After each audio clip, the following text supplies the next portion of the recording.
퇴근 시간의 강남역 지하상가는 마치 거친 강물처럼 사람들로 넘쳐 흘렀다. 하이힐 소리, 웃음소리, 역내 안내 방송 소리. 모든 것이 뒤섞여 혼란스러운 도시의 교향곡을 만들어내고 있었다. 불빛이 유난히 약하게 비추는 한쪽 구석에서 한소은은 눈을 감고 자신의 낡은 바이올린에서 흘러나오는 선율에 영혼을 맡기고 있었다. 바흐의 샤콘느 슬프지만 애절한 멜로디는 소음 속에서 잊힌 속삭임처럼 울려 퍼졌다. 그녀 앞에 열린 바이올린 케이스는 거의 텅 비어 있었고 동전 몇 개만이 뒹굴고 있을 뿐이었다. 사람들은 그녀를 마치 도시의 배경 속 일부 신경 쓸 가치조차 없는 유령처럼 스쳐 지나갔다. 그때 철없는 젊은이 몇몇이 그녀 앞에 멈춰서서 저속한 말로 조롱하기 시작했다. 이봐요. 장송곡이라도 연주하는 거예요. 집에 가서 우시지 소은은 그 자리에 얼어붙었고 활을 쥔 손이 가늘게 떨려왔다. 바로 그 순간 고급 양복 차림에 잠든 어린 딸을 한 팔에 안은 한 남자가 멈춰 섰다. 그는 아무 말 없이 연주가 끝날 때까지 조용히 서서 귀를 기울였다. 그리고는 그녀에게 다가와 바이올린 케이스 안에 고액권 지폐 한 장을 조용히 내려놓고는 그녀에게만 들릴 만큼 작은 목소리로 한마디를 건넸다. 모든 것을 바꿀 한마디를. 한소은은 27 한때는 촉망받던 바이올리니스트였다. 그녀는 어렸을 때부터 천재적인 재능을 보였고 유명 콩쿠르를 휩쓸며 클래식계의 새로운 별로 떠올랐다. 하지만 그녀의 행복은 오래가지 못했다. 몇 년 전 부모님이 갑작스러운 사업 실패와 함께 막대한 빚을 남기고 세상을 떠나면서 그녀의 삶은 한순간에 나락으로 떨어졌다. 그녀는 동생의 학비와 생활비를 벌기 위해 자신의 모든 것을 포기해야만 했다. 아끼던 바이올린을 팔고 레슨을 그만두고 닥치는 대로 아르바이트를 하며 하루하루를 버텨냈다. 이제 그녀에게 남은 것이라고는 아버지가 남긴 낡은 바이올린 하나와 음악에 대한 희미한 열정뿐이었다. 그녀는 낮에는 식당에서 서빙을 하고 밤에는 이곳 지하철역 구석에서 바이올린을 연주하며 약간의 돈을 벌었다. 하지만 사람들은 그녀의 연주에 좀처럼 귀를 기울여주지 않았다. 그녀의 음악은 도시의 소음에 묻혀버렸고 그녀 자신은 투명 인간처럼 사람들의 무관심 속에서 잊혀가고 있었다. 오늘도 그녀는 어김없이 같은 자리에서 바흐의 샤콘느를 연주하고 있었다. 그녀의 마음속 깊은 슬픔과 절망을 담은 연주였다. 그녀가 한창 연주에 몰입하고 있을 때 불량해 보이는 젊은이 몇몇이 그녀 앞에 나타나 시비를 걸기 시작했다. 아, 재수없게. 여기서 뭐 하는 거야? 구걸하는 거면 좀 더 불쌍한 표정이라도 짓든가. 연주도 지지리도 못하는구먼. 듣기 싫으니까 그만두지. 그들의 모욕적인 말과 비웃음 소리에 소은의 연주는 멈췄다. 그녀는 수치심과 분노에 온몸이 떨려왔지만 아무런 대꾸도 하지 못하고 그저 고개를 숙일 뿐이었다. 주변의 다른 사람들은 이 광경을 힐끔거리며 쳐다볼 뿐 누구 하나 나서서 그녀를 도와주려 하지 않았다. 도시의 냉혹한 무관심이 그녀를 더욱 깊은 절망 속으로 밀어넣고 있었다. 바로 그때였다. 말쑥한 정장 차림의 한 남자가 그들 앞에 나타난 것은 남자는 한 손에는 서류 가방을, 다른 한 손에는 잠든 어린 딸을 안고 있었다.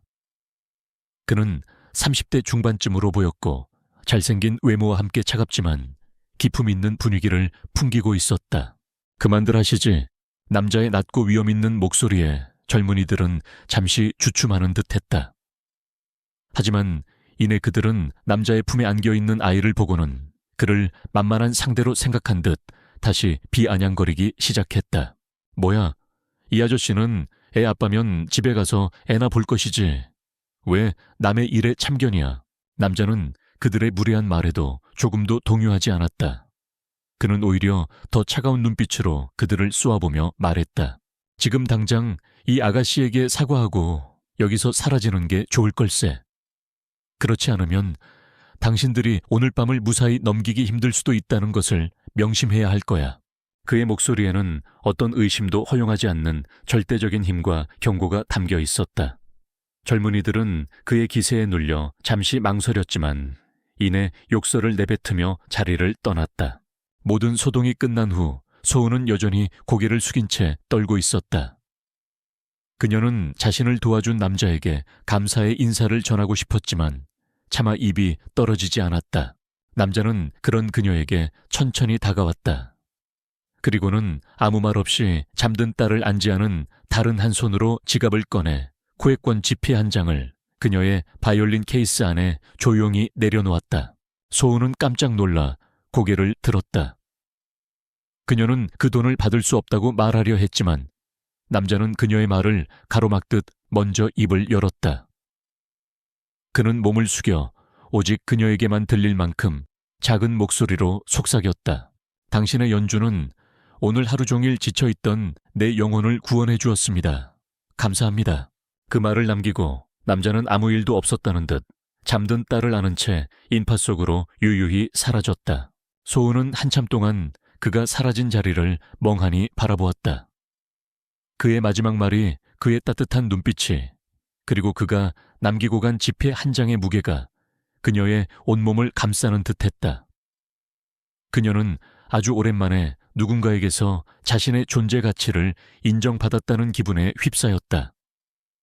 자신도 모르게 뜨거운 눈물이 그녀의 뺨을 타고 흘러내렸다. 그것은 슬픔의 눈물이 아니라 아주 작은 희망의 씨앗을 발견한 자의 감격의 눈물이었다. 그녀는 아직 알지 못했다.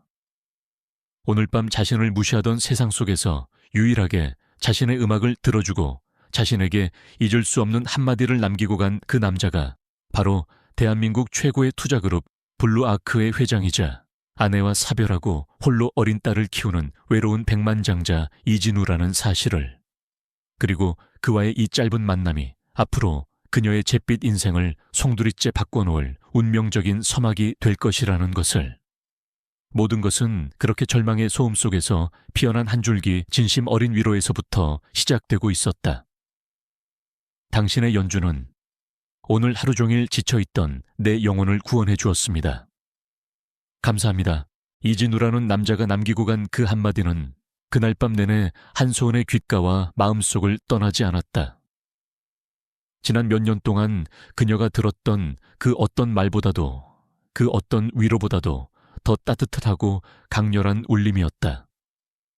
그녀는 아주 오랜만에 누군가에게 자신의 존재 가치를, 그리고 자신의 음악의 가치를 인정받았다는 기분에 휩싸였다. 꽁꽁 얼어붙었던 그녀의 마음 한구석에서 아주 작지만 따뜻한 희망의 씨앗 하나가 싹을 틔우기 시작한 것이었다. 다음 날부터 소은의 삶에는 작은 변화가 찾아왔다. 그녀는 여전히 식당에서 서빙을 하고 밤에는 지하철역 구석에서 바이올린을 연주했지만 더 이상 예전처럼 위축되거나 절망하지 않았다. 그녀의 눈빛에서는 자신감이, 그리고 그녀의 활끝에서는 새로운 열정이 피어오르기 시작했다.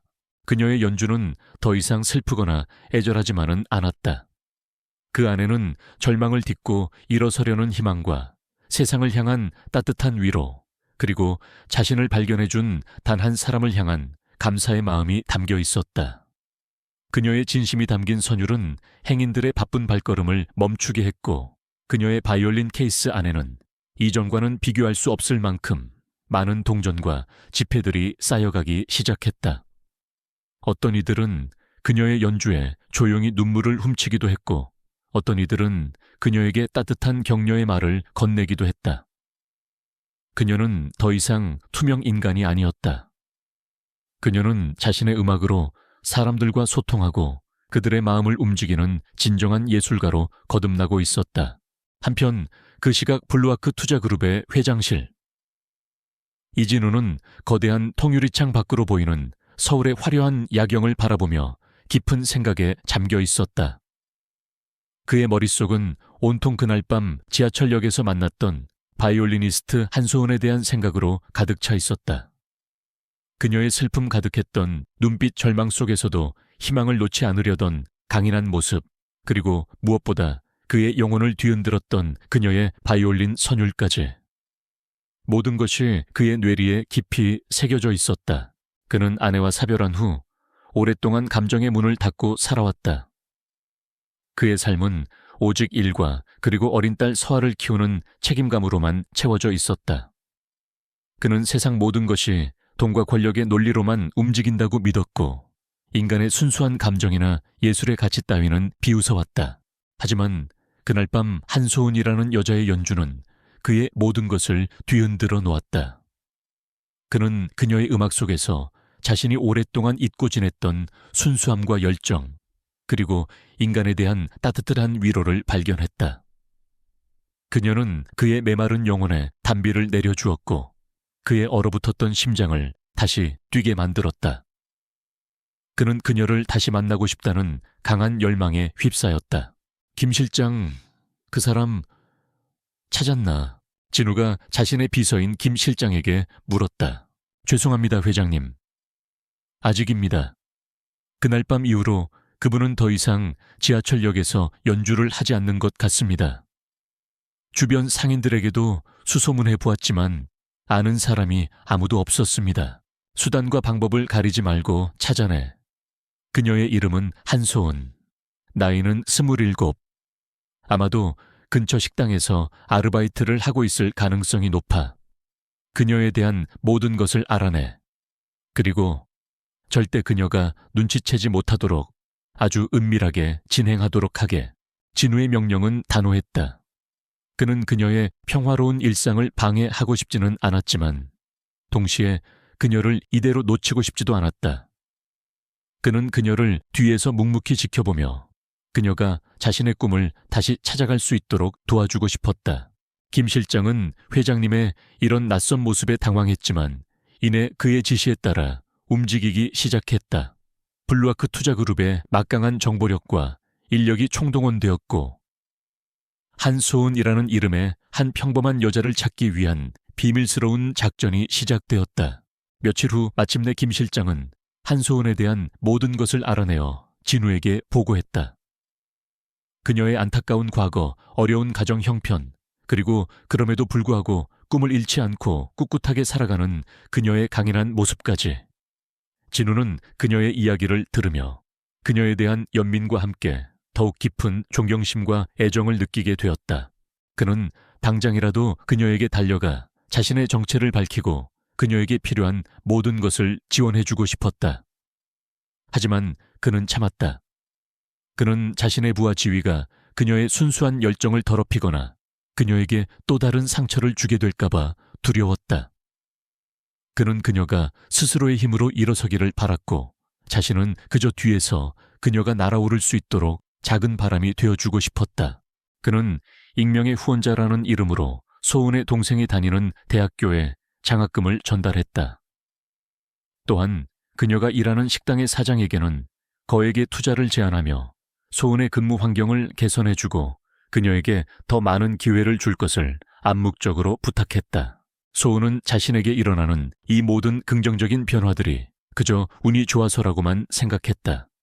그녀는 자신을 뒤에서 묵묵히 돕고 있는 키다리 아저씨의 존재를 전혀 눈치채지 못한 채 하루하루 더욱더 밝고 긍정적인 모습으로 자신의 삶을 개척해 나가고 있었다.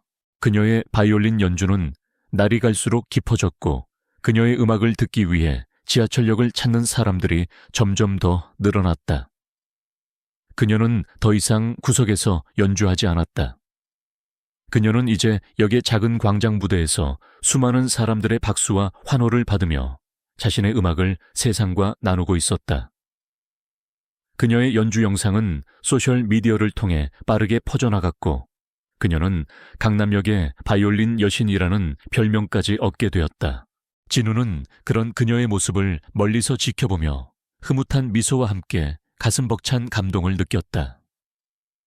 자신이 뿌린 작은 희망의 씨앗이 이렇게 아름다운 꽃으로 피어나고 있었던 것이다. 하지만 그는 동시에 그녀를 향한 자신의 마음이 더 이상 숨길 수 없을 만큼 커져버렸다는 것을 깨달았다. 그는 이제 더 이상 뒤에서만 그녀를 지켜볼 수 없었다.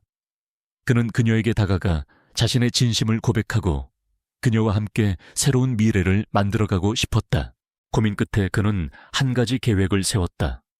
그는 자신이 후원하는 자선음악회를 개최하고 그 무대의 마지막 피날레를 바로 한소은에게 맡기기로 한 것이었다.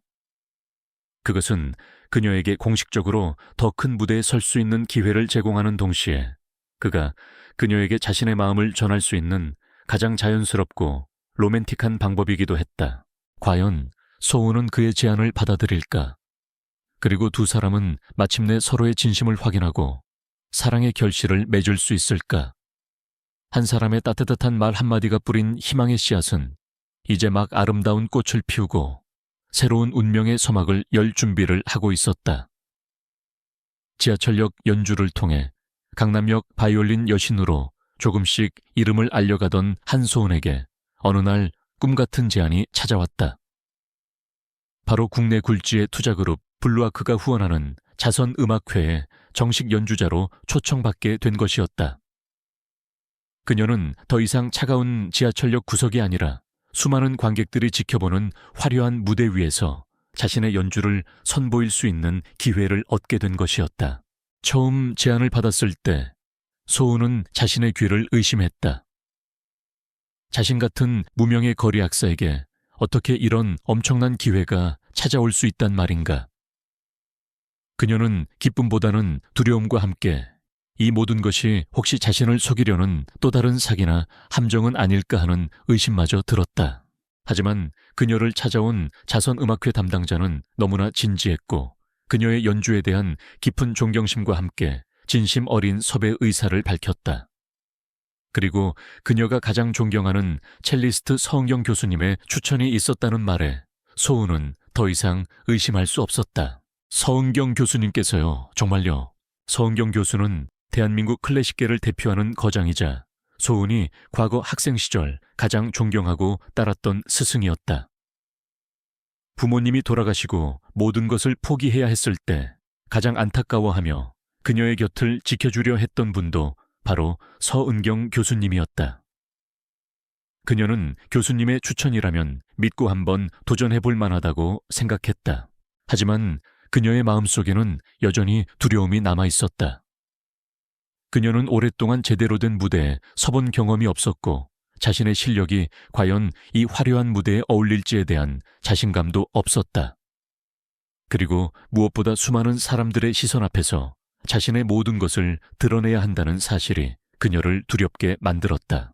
그녀가 며칠 동안 고민하며 결정을 내리지 못하고 있을 때 그녀에게 한 통의 전화가 걸려왔다. 한소은 씨, 저 기억하십니까? 얼마 전 지하철역에서 당신의 연주를 들었던 사람입니다. 이진우였다. 그의 낮은 목소리를 듣는 순간 소은의 심장이 세차게 뛰기 시작했다. 그녀는 그를 잊지 않고 있었다. 그녀의 삶에 한 줄기 빛을 가져다 준 그 따뜻한 눈빛의 남자를. 네, 기억합니다. 그런데 어떻게 제 번호를 당신을 찾기 위해 조금 노력했습니다. 혹시 오늘 저녁에 잠시 시간 괜찮으시면 제가 맛있는 저녁을 대접하며 당신의 연주에 대한 감사의 마음을 다시 한번 전하고 싶습니다. 소은은 그의 갑작스러운 제안에 당황했지만 동시에 설레는 마음을 감출 수 없었다. 그녀는 그의 제안을 수락했고 두 사람은 그날 저녁 한적한 레스토랑에서 다시 만나게 되었다.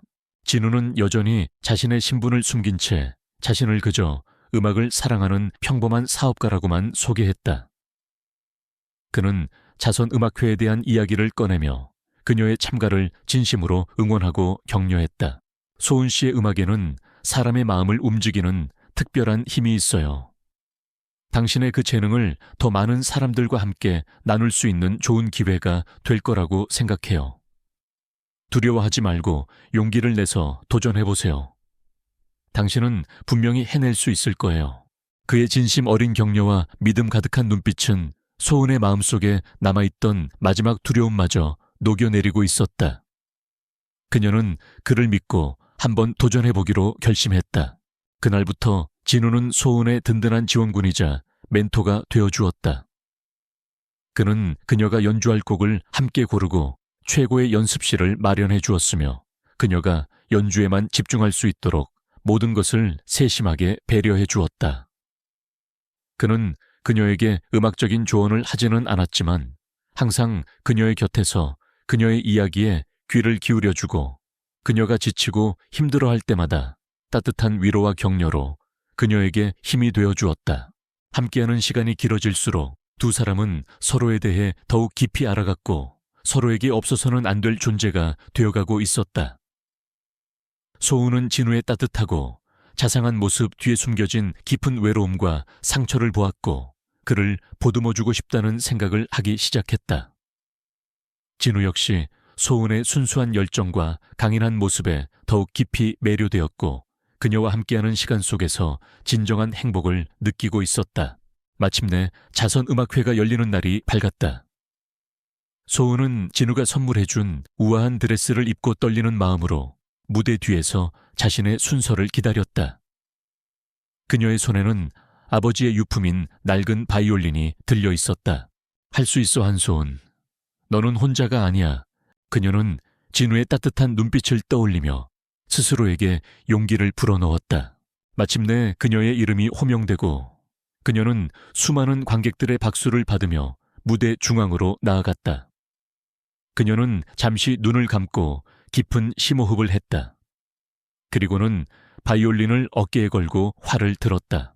그녀가 선택한 곡은 바로 그녀가 지하철역에서 그를 처음 만났던 그날 밤 연주했던 바흐의 샤콘느였다. 하지만 오늘 그녀의 연주는 더 이상 슬프거나 절망적이지 않았다. 그녀의 연주 속에는 아픔을 딛고 일어선 희망과 세상을 향한 따뜻한 위로, 그리고 자신을 믿어준 단 한 사람을 향한 깊은 사랑과 감사의 마음이 담겨 있었다. 그녀의 진심이 담긴 선율은 공연장 전체를 가득 메웠고 모든 관객들은 숨을 죽인 채 그녀의 연주에 빠져들었다. 그녀의 음악은 사람들의 마음을 움직였고 그들의 영혼을 치유했다. 연주가 끝나자 공연장에서는 우레와 같은 박수갈채와 환호성이 터져나왔다. 소은은 감격에 겨워 눈물을 흘렸고 객석에서 자신을 향해 가장 뜨거운 박수를 보내고 있는 진우를 발견하고는 세상에서 가장 행복한 미소를 지었다. 그녀는 해낸 것이었다. 그녀는 마침내 자신의 두려움을 이겨내고 세상 앞에서 당당하게 자신의 음악을 선보인 것이었다. 지하철역 구석에서 세상과 단절된 차에 연주하던 외로운 소녀는 이제 수많은 사람들에게 감동과 희망을 주는 진정한 아티스트로 거듭나는 순간이었다. 그리고 그 기적의 중심에는 그녀의 재능을 알아보고 세상 밖으로 이끌어준 한 남자 이진우의 따뜻한 사랑과 믿음이 있었다. 이제 그들의 이야기는 더 이상 슬픈 샤콘느가 아닌 희망과 사랑으로 가득 찬 아름다운 협주곡으로 연주될 준비를 하고 있었다. 자선음악회에서의 성공적인 데뷔 무대 이후 한소은의 삶은 그야말로 하루아침에 달라졌다. 그녀는 더 이상 어두운 지하철역 구석에서 사람들의 무관심 속에 연주하던 거리의 악사가 아니었다.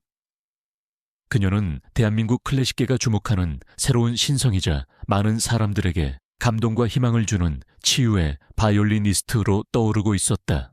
언론은 그녀의 드라마틱한 성공 스토리를 연일 대서특필했고 각종 공연과 음반 발매 제의가 쇄도했다. 그녀는 자신에게 찾아온 이 모든 변화가 믿기지 않았지만 동시에 자신의 음악이 세상과 소통하고 사람들에게 위로를 줄 수 있다는 사실에 큰 기쁨과 보람을 느꼈다. 이진우는 그런 그녀의 성공을 누구보다도 기뻐하며 그녀가 새로운 환경에 잘 적응하고 아티스트로서 더욱 성장해 나갈 수 있도록 뒤에서 묵묵히 지원을 아끼지 않았다. 그는 자신의 정체를 드러내지 않은 채 여전히 음악을 사랑하는 평범한 사업가이자 그녀의 든든한 후원자로서 그녀의 곁을 지켰다. 하지만 그녀의 눈부신 성공 뒤에는 어두운 그림자 또한 드리우고 있었다. 바로 클래식계의 기득권 세력들의 시기와 질투, 그리고 그녀의 출신에 대한 폄하와 무시였다. 특히 대한민국 클래식계를 좌지우지하는 거장이자 오만하고 권위적이기로 악명이 높은 지휘자 서인철 교수는 한소은의 갑작스러운 등장을 가장 못마땅하게 생각하고 있었다. 서인철 교수는 정통 엘리트 코스를 밟지 않은 연주자는 실력을 인정할 수 없다는 편협한 사고방식을 가진 인물이었고, 거리의 악사 출신인 한소은이 단 한 번의 공연으로 자신보다 더 큰 스포트라이트를 받는 것을 결코 용납할 수 없었다. 그는 자신의 인맥과 영향력을 총동원하여 소은의 앞길을 막고 그녀를 이 바닥에서 매장시키려는 비열한 음모를 꾸미기 시작했다. 그는 언론과의 인터뷰에서 은근슬쩍 소은의 실력을 폄하하거나 그녀의 성공이 순수한 실력이 아닌 블루아크 그룹의 후원이라는 배경 덕분이라는 식의 발언들을 흘렸다. 한소은 씨의 연주, 물론 감동적인 부분이 있습니다. 하지만 기술적으로는 아직 미숙하고 음악적 깊이도 부족한 것이 사실입니다. 대중의 일시적인 인기에 편승한 아마추어 연주자가 과연 진정한 클래식 무대에서 살아남을 수 있을지는 의문입니다. 그의 악의적인 발언은 클래식계에 큰 파장을 불러일으켰고 소은에 대한 평가 역시 극과 극으로 나뉘기 시작했다. 어떤 이들은 서인철 교수의 말에 동조하며 그녀를 폄하했지만 또 다른 어떤 이들은 그의 권위적인 태도를 비판하며 소은을 옹호하고 나섰다. 소은은 자신을 둘러싼 논란에 큰 상처를 받았지만 그녀는 더 이상 과거처럼 좌절하거나 숨지 않았다. 그녀는 자신의 음악에 대한 확고한 믿음이 있었고 자신을 지지해주는 이진우와 팬들이 있었기에 이 모든 시련을 이겨낼 용기가 있었다. 괜찮아요, 소은 씨. 원래 재능 있는 사람 주변에는 시기하는 사람들이 더 많은 법이에요. 당신의 실력은 내가 보증해요. 그러니 그런 말들에 흔들리지 말고 당신만의 음악을 계속해 나가요. 진심은 언젠가 반드시 통하는 법이니까요. 진우의 변함없는 믿음과 지지는 소은에게 가장 큰 힘이 되었다. 그녀는 서인철 교수의 비난에 정면으로 맞서 싸우기보다는 자신의 음악으로 실력을 증명해 보이기로 결심했다. 그녀는 자신만의 첫 번째 단독 리사이틀을 개최하기로 한 것이었다. 그녀의 리사이틀 소식은 다시 한번 큰 화제를 불러일으켰고 티켓은 오픈과 동시에 전성 매진을 기록했다. 서인철 교수는 그녀의 성공에 더욱더 큰 질투심을 느끼며 어떻게든 그녀의 리사이틀을 망치기 위한 또 다른 음모를 꾸몄다. 그는 공연계에 압력을 넣어 소은이 대관한 공연장의 사용을 취소시키거나 유명한 음악 평론가들을 매수하여 그녀의 공연에 대한 악의적인 비평 기사를 쓰도록 사주했다. 하지만 그의 비열한 방해 공작에도 불구하고 소은은 결코 포기하지 않았다. 그녀는 진우의 도움을 받아 새로운 공연장을 구했고 오직 자신의 실력과 진심만으로 관객들과 소통하기 위해 밤낮 없이 연습에 매달렸다. 마침내 리사이틀 당일 공연장은 그녀의 음악을 듣기 위해 찾아온 수많은 관객들로 가득 차 있었다. 객석에는 이진우와 그의 딸 서아 그리고 소은의 동생과 그녀를 응원하는 많은 팬들이 함께하고 있었다. 무대 위에 선 소은은 더 이상 지하철역 구석에서 연주하던 초라한 거리의 악사가 아니었다.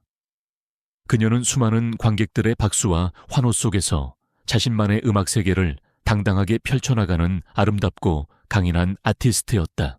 그녀의 연주는 모든 관객들의 마음을 사로잡았다. 그녀의 바이올린 선율 속에는 그녀가 겪었던 모든 아픔과 시련, 그리고 그것을 이겨내고 마침내 찾아낸 희망과 사랑의 이야기가 고스란히 담겨 있었다. 그녀의 음악은 사람들에게 깊은 감동과 함께 따뜻한 위로를 선사했고 공연이 끝난 후에도 기립박수는 한참 동안이나 계속되었다. 그녀의 리사이틀은 대성공을 거두었다. 그녀의 음악적 재능과 진정성은 그 어떤 악의적인 비난이나 편견도 잠재울 만큼 강력했고 그녀는 명실상부 대한민국 클래식계의 새로운 별로 우뚝 서게 되었다. 서인철 교수의 음모는 완전히 실패로 돌아갔고 오히려 그의 좁은 소견과 비열함만이 만천에 드러나면서 그는 재계와 클래식계 모두에서 신뢰를 잃고 몰락의 길을 걷게 되었다. 공연이 끝난 후 무대 뒤에서 소은은 자신을 기다리고 있던 진우와 뜨거운 포옹을 나누었다. 해냈어요, 진우 씨. 우리가 해냈어요. 알고 있었어요. 당신은 세상 누구보다도 강하고 아름다운 사람이니까. 두 사람은 서로를 마주보며 행복한 미소를 지었다. 그들은 함께 또 하나의 거대한 산을 넘었고 그 과정에서 서로에 대한 사랑과 신뢰는 더욱 깊어졌다. 소은 씨, 오늘 이 자리에서 당신에게 정식으로 내 마음을 고백하고 싶어요. 진우는 수많은 사람들이 지켜보는 앞에서 그녀의 손을 잡고 자신의 진심을 전했다. 나는 당신을 사랑합니다. 당신의 음악뿐만 아니라 당신의 모든 것을 사랑합니다. 나와 결혼해 주시겠습니까? 그의 갑작스러운 공개 청혼의 소은은 놀라움과 함께 감격의 눈물을 흘렸다. 그녀는 망설임 없이 고개를 끄덕였고 주변에서는 뜨거운 박수와 환호성이 터져 나왔다. 한때는 세상에 의해 철저히 외면당했던 여자. 그리고 그런 그녀의 증아를 알아보고 손을 내밀어준 한 남자. 그들의 사랑은 그렇게 모든 시련을 이겨내고 가장 아름다운 결실을 맺을 준비를 하고 있었다. 길 잃었던 음표들은 마침내 제자리를 찾았고 이제 그들의 삶은 가장 행복하고 아름다운 하모니를 연주하기 시작하고 있었다. 한소은의 성공적인 리사이틀과 이진우의 감동적인 공개 청혼은 대한민국 클래식계와 재계를 동시에 떠들썩하게 만든 한 주간 가장 뜨거운 뉴스였다.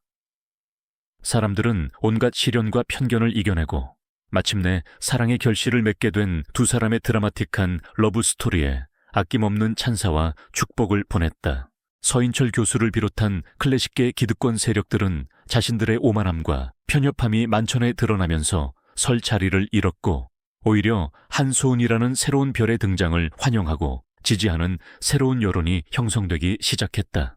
그녀의 리사이틀 앨범은 발매와 동시에 클래식 차트 1위를 휩쓸었고 그녀는 대한민국에서 가장 주목받는 차세대 아티스트로 확고히 자리매김했다. 모든 폭풍우가 지나가고 소은과 진우에게는 마침내 둘만의 평화롭고 행복한 시간이 찾아왔다. 그들은 더 이상 세상의 시선을 의식하거나 보이지 않는 적들의 음모에 시달리지 않아도 되었다. 오직 서로를 향한 깊은 사랑과 신뢰를 바탕으로 함께 만들어갈 아름다운 미래를 꿈꾸는 일만이 그들을 기다리고 있을 뿐이었다. 하지만 소은의 마음 한구석에는 여전히 풀리지 않는 작은 의문 하나가 남아있었다. 바로 이진우라는 남자의 진짜 정체에 대한 것이었다. 그녀는 그가 음악을 사랑하는 성공한 사업가이자 자선음악회를 후원하는 블루아크 투자그룹의 회장이라는 것 외에는 그에 대해 아는 것이 거의 없었다. 그리고 무엇보다 과거 자신에게 일어났던 기적 같은 일들, 즉 동생의 장학금 문제와 식당 사장님의 갑작스러운 투자 결정 등이 혹시 그와 관련된 것은 아닐까 하는 막연한 의심을 떨쳐버릴 수가 없었다. 그녀는 진우를 사랑했지만 동시에 그와 자신 사이에 존재하는 어떤 보이지 않는 벽을 느끼고 있었다. 그는 항상 그녀에게 모든 것을 다 보여주는 것 같았지만 어딘지 모르게 가장 중요한 핵심적인 부분은 숨기고 있는 듯한 느낌을 주었다. 그러던 어느 날 저녁 진우는 소은을 위해 특별한 저녁 식사를 준비했다. 그는 자신의 펜트하우스에서 서울의 야경이 한눈에 내려다 보이는 로맨틱한 분위기 속에서 그녀에게 마침내 자신의 모든 비밀을 털어놓기로 결심했다. 그는 더 이상 그녀에게 어떤 것도 숨기고 싶지 않았고 그들의 관계가 완전한 신뢰 위에서 새롭게 시작되기를 바랐다. 소은 씨, 오늘 내가 당신에게 꼭 해야 할 이야기가 있어요. 진우는 진지한 표정으로 와인잔을 내려놓으며 말했다. 소은은 그의 심상치 않은 분위기에 잠시 긴장했지만 이내 그의 눈을 똑바로 바라보며 고개를 끄덕였다. 괜찮아요, 진우 씨. 뭐든지 말해봐요. 나는 당신의 모든 것을 들을 준비가 되어 있어요. 진우는 깊은 한숨을 내쉬고 자신의 과거 이야기부터 시작했다. 아내와 사별한 후 오직 일과 딸 서아를 키우는 책임감만으로 살아왔던 자신의 공허했던 삶에 대해서, 그리고 세상을 향한 불신과 냉소로 가득 차 있던 어느 날 우연히 지하철역에서 그녀의 바이올린 연주를 듣고 얼마나 큰 위로와 감동을 받았는지에 대해서, 그리고 그는 마침내 그녀에게 자신의 진짜 정체를 밝혔다.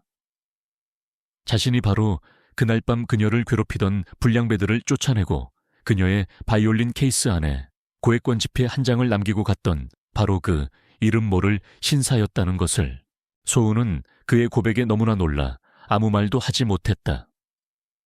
그녀는 그저 눈만 동그랗게 뜬 채 믿을 수 없다는 표정으로 그를 바라볼 뿐이었다. 그녀의 머릿속은 온통 혼란으로 가득 찼다. 그가 바로 자신의 잿빛 인생에 한 줄기 빛을 가져다 준 그 사람이었다니. 그리고 당신 동생의 장학금 문제와 당신이 일했던 식당에 대한 투자 역시 모두 내가 뒤에서 한 일이었습니다. 미안해요. 당신을 속이려 했던 건 아니었어요. 나는 그저 당신이 스스로의 힘으로 자신의 꿈을 이룰 수 있도록 당신이 눈치채지 못하게 뒤에서 작은 도움을 주고 싶었을 뿐이에요. 내 부하 지위가 당신의 순수한 열정에 방해가 되거나 당신에게 부담을 주고 싶지 않았어요. 모든 진실이 밝혀지는 순간 소은의 눈에서는 뜨거운 눈물이 흘러내렸다. 그것은 배신감이나 분노의 눈물이 아니었다. 그것은 자신을 위해 모든 것을 헌신했던 한 남자의 깊은 사랑과 배려에 대한 벅찬 감동과 감사의 눈물이었다. 그녀는 이제야 모든 퍼즐 조각이 맞춰지는 것을 느꼈다. 그가 왜 그토록 자신의 음악을 이해해주고 자신의 꿈을 응원해 주었는지를. 바보같이 왜 그런 바보 같은 짓을 했어요. 나한테는 당신이 누구든 상관없었는데. 소은은 울먹이며 말했다. 미안해요. 하지만 나는 두려웠어요. 당신이 나의 진짜 모습을 알게 되었을 때 나를 떠나버릴까봐. 당신을 잃고 싶지 않았어요. 진우는 그녀의 눈물을 닦아주며 그녀를 자신의 품에 꼭 끌어안았다. 하지만 이제는 아니에요. 나는 더 이상 아무것도 숨기지 않을 거예요. 나는 당신에게 내 모든 것을 보여줄 거예요. 나의 성공과 나의 부, 그리고 나의 아픔과 나의 외로움까지도. 그리고 당신과 함께 이 모든 것을 나누고 싶어요. 두 사람은 한참 동안 서로를 부둥켜 안고 있었다. 그들의 마음속에 남아있던 마지막 불안감과 의심의 벽이 완전히 허물어지고 오직 서로를 향한 완전한 신뢰와 사랑만이 가득 채워지는 순간이었다. 그날 밤 이후 두 사람의 관계는 이전과는 비교할 수 없을 만큼 더욱 깊고 단단해졌다. 그들은 더 이상 서로에게 어떤 비밀도 없는 세상에서 가장 가까운 사이가 되었다. 진우는 소은을 자신의 딸 서에게 정식으로 소개시켜 주었고 서아 역시 소은의 따뜻하고 아름다운 모습에 금세 마음을 열고 그녀를 엄마라고 부르며 따랐다. 소은은 서에게서 과거 자신의 모습을 보는 듯한 동질감을 느끼며 진심으로 아이를 아끼고 사랑했다. 세 사람은 마치 오랫동안 함께해온 진짜 가족처럼 서로에게 없어서는 안 될 존재가 되어가고 있었다. 진실의 멜로디는 때로는 불협화음처럼 들릴지라도 결국에는 가장 아름다운 하모니를 만들어낸다. 그들의 사랑 역시 마찬가지였다. 수많은 오해와 비밀 속에서 시작되었지만 결국 서로에 대한 진실된 마음과 굳건한 믿음으로 세상에서 가장 아름다운 사랑의 교향곡을 연주하기 시작한 것이었다. 그리고 그 교향곡의 마지막 악장에는 분명 영원한 행복의 약속이 기다리고 있을 터였다. 이진우에게 모든 진실을 듣게 된 한소은의 마음속에 남아있던 마지막 불안감의 벽이 허물어지면서 두 사람의 관계는 그야말로 굳건한 반석 위에 올라선 듯했다. 그들은 더 이상 서로에게 어떤 비밀도 거리낌도 없는 세상에서 가장 가까운 연인이자 서로의 영혼을 위로하는 동반자가 되었다. 진우는 소은을 자신의 딸 서에게 정식으로 소개했고 서아 역시 엄마의 빈자리를 채워주는 소은의 따뜻하고 아름다운 모습에 금세 마음을 열고 그녀를 따랐다. 세 사람은 주말이면 함께 공원으로 나들이를 가거나 동물원을 찾고 집에서는 함께 요리를 하며 평범하지만 소중한 가족의 행복을 만들어 나갔다. 소은은 서에게 바이올린을 가르쳐 주기도 했고 진우는 그런 두 사람의 모습을 흐뭇하게 바라보며 자신이 오랫동안 잊고 지냈던 어쩌면 평생 가져보지 못했던 진정한 가족의 따뜻함을 느끼고 있었다. 소은은 더 이상 지하철역에서 연주하지 않았다. 그녀는 대한민국 클래식계가 주목하는 가장 촉망받는 바이올리니스트가 되었고 그녀의 연주에는 연일 매진을 기록했다. 하지만 그녀는 결코 자만하거나 변하지 않았다. 그녀는 여전히 낡은 바이올린을 가장 소중히 여겼고 화려한 무대 위에서도 항상 겸손한 자세로 관객들과 소통하려 노력했다. 그녀는 자신의 성공이 결코 자신만의 힘으로 이룬 것이 아니라 자신을 믿고 지지해준 진우와 팬들의 사랑 덕분이라는 것을 잊지 않았다. 하지만 그녀의 마음 한구석에는 새로운 고민이 싹트고 있었다. 그녀는 과연 이 화려한 세계에 어울리는 사람일까?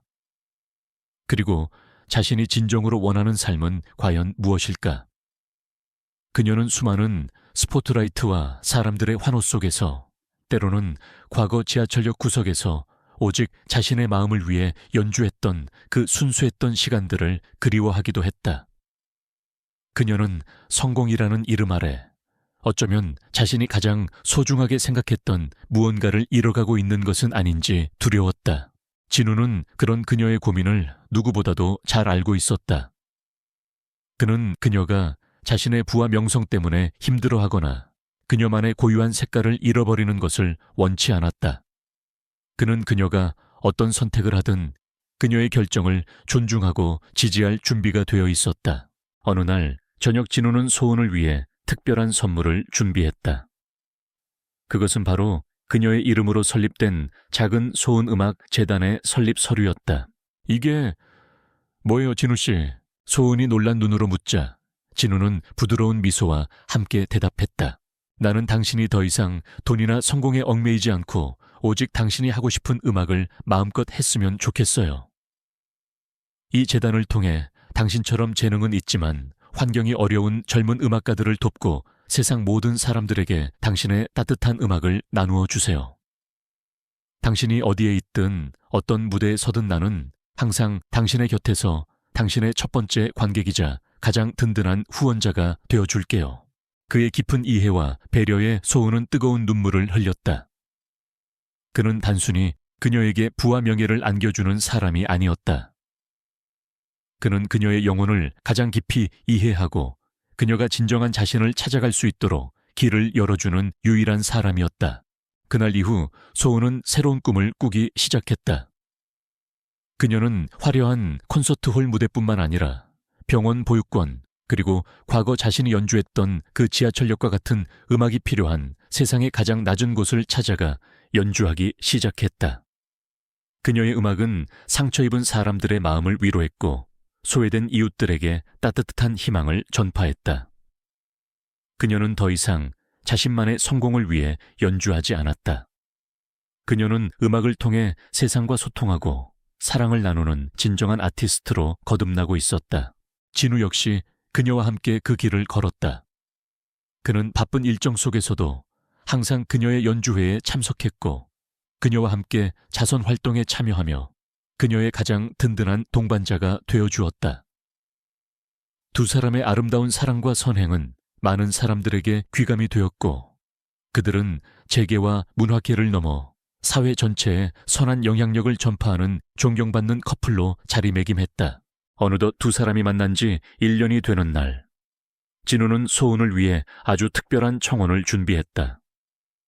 그는 그녀와 처음 만났던 바로 그 강남역 지하철역의 한 공간을 통째로 빌렸고 그곳을 수천 송이의 아름다운 꽃과 촛불로 장식했다.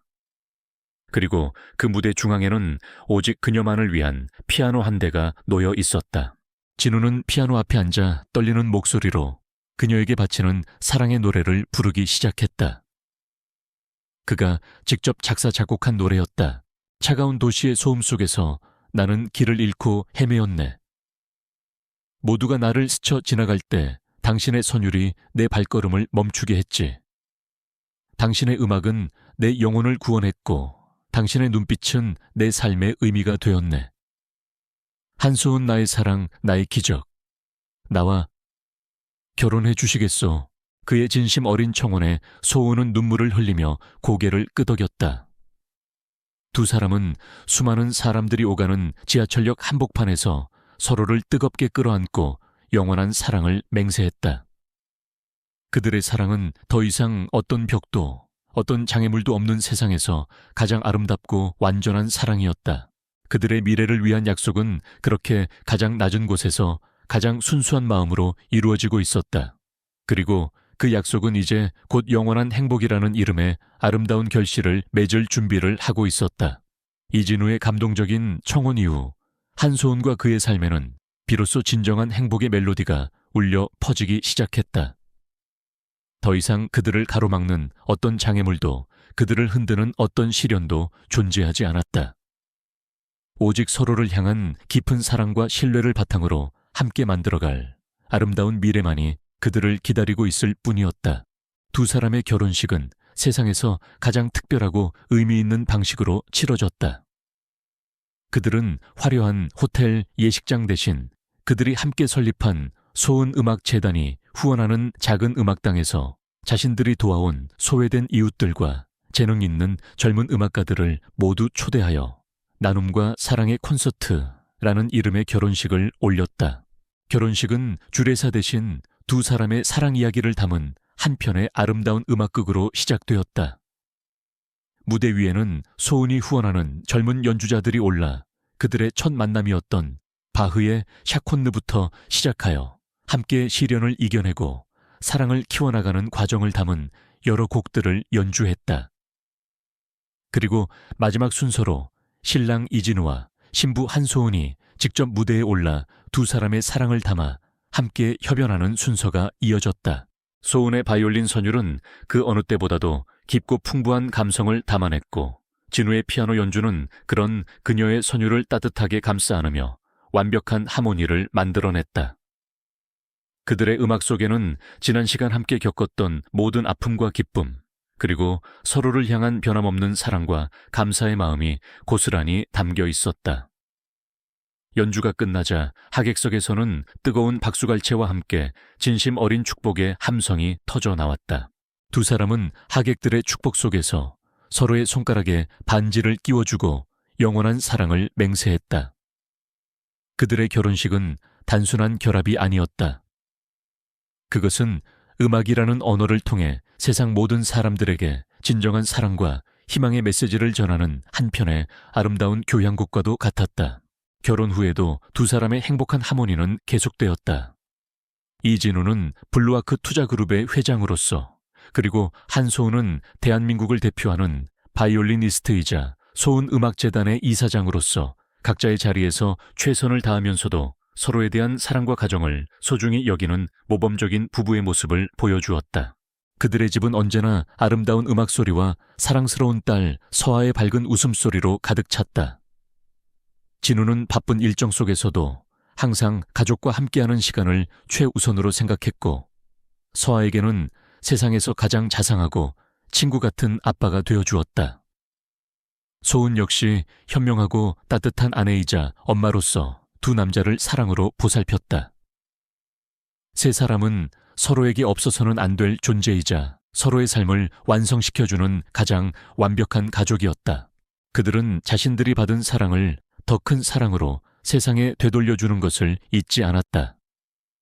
소은음악재단은 해마다 규모가 커져 수많은 재능 있는 젊은 음악가들에게 꿈을 펼칠 수 있는 기회를 제공해 주었고, 그들이 주최하는 자선음악회는 소외된 이웃들에게 따뜻한 위로와 희망을 전파하는 사랑의 축제가 되었다. 어느덧 결혼 10주년을 맞이한 날, 진우와 소은은 딸 서아의 손을 잡고 그들의 운명적인 만남이 시작되었던 강남역 지하철역을 다시 찾았다. 그곳은 더 이상 어둡고 소란스러운 공간이 아니었다. 소은음악재단의 후원으로 그곳은 시민들을 위한 작은 문화 공간으로 탈바꿈해 있었고, 젊은 거리의 악사들이 자유롭게 자신의 음악을 선보이는 희망의 무대가 되어 있었다. 한쪽 무대에서 한 젊은 바이올리니스트가 바로 10여 년 전 소은이 연주했던 바흐의 샤콘느를 연주하고 있었다. 그 모습을 지켜보던 세 사람은 서로를 마주보며 따뜻한 미소를 지었다. 엄마, 아빠, 두 사람은 여기서 처음 만났다고 했죠. 정말 영화 같아요. 서아의 말에 진우와 소은은 웃음을 터뜨렸다. 그러게, 정말 영화 같은 만남이었지. 만약 그때 내가 그 자리에 없었더라면, 그리고 너의 엄마가 들려준 그 아름다운 연주가 내 마음을 사로잡지 않았더라면 지금 우리는 어떻게 되었을까? 진우가 감회에 젖은 목소리로 말했다. 글쎄요. 아마도 나는 여전히 저 무대 위에서 사람들의 무관심 속에서 외롭게 연주하고 있었겠죠. 그리고 당신은 여전히 차갑고 외로운 백만장자로 세상과 단절된 차에 살아가고 있었을지도 모르고요. 소은이 그의 손을 잡으며 대답했다. 하지만 괜찮아요. 우리는 만났고 서로를 알아보았고 함께 모든 것을 이겨냈으니까요. 당신의 그 따뜻한 말 한마디가 내 인생의 모든 것을 바꾸어 놓았어요. 고마워요, 내 삶의 구원자. 그리고 사랑해요, 나의 영원한 첫 번째 관객. 나도 사랑해요, 소은 씨. 나의 영원한 뮤즈. 두 사람은 서로를 꼭 끌어안았다. 그들의 등 뒤로 젊은 바이올리니스트가 연주하는 샤콘느의 선율이 아름답게 울려 퍼지고 있었다. 그것은 더 이상 슬픔의 멜로디가 아니었다. 그것은 절망 속에서 피어난 희망을, 그리고 무관심 속에서 싹튼 사랑을 노래하는 세상에서 가장 아름다운 사랑의 세레나데였다. 한때는 세상에 의해 철저히 외면당했던 여자. 그리고 그런 그녀의 징하를 알아보고 손을 내밀어준 한 남자. 두 개의 다른 영혼이 만나 하나의 아름다운 하모니를 만들어낸 그들의 사랑 이야기는 그렇게 영원히 계속될 것이었다.